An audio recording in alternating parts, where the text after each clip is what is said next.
Doctor Ghaisas याला उद्या police notice पाठवणार असल्याचं समजतंय। गर्भवती मृत्यू प्रकरणी चौकशीसाठी त्याला बोलवण्यात येईल। तनिषा भिसे मृत्यू प्रकरणी घैसासवर गुन्हा दाखल झालाय। महत्त्वाची अपडेट सध्या आपण ही बघू शकतोय।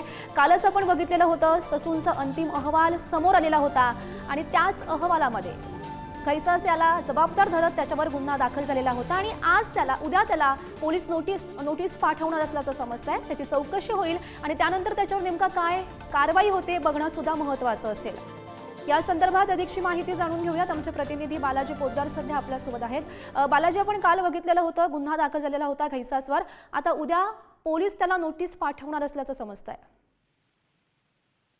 गौरी सुश्रुत घैसास यांच्यावर दीनानाथ मंगेशकर मधल्या या सगळ्या गर्भवती महिलेच्या मृत्यू प्रकरणी अखेर गुन्हा दाखल झाला।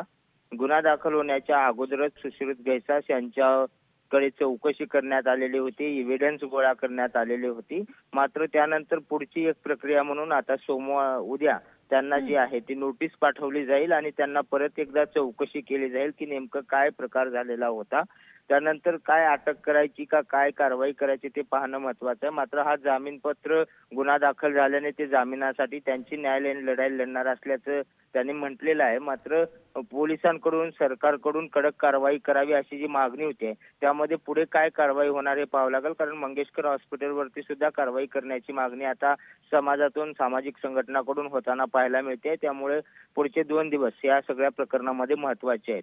नक्कीच बालाजी, चौकशी दरम्यान नेमकी काय माहिती समोर येते हे बघणं महत्त्वाचं असेल। धन्यवाद दिलेल्या सविस्तर माहितीसाठी।